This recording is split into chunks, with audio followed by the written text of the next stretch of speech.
Welcome, today in front of me CUBOT R19, and I'll show you how to check battery temperature with Ampere app on this device.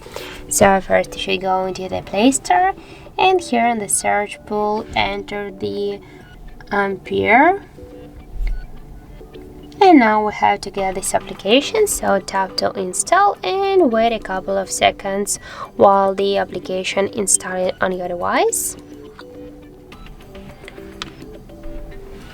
Now just open the app and here click yes I agree, pick close, and on the left down corner tap to OK. And as can you see, here we got the temperature of our battery, that's 30 degrees. Also, like we got here the health, the level information, the capacity, model of our device, and Android currently version of our CUBOT.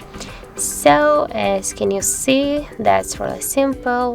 And if you found this video helpful, don't forget to leave a like, comment and subscribe our channel.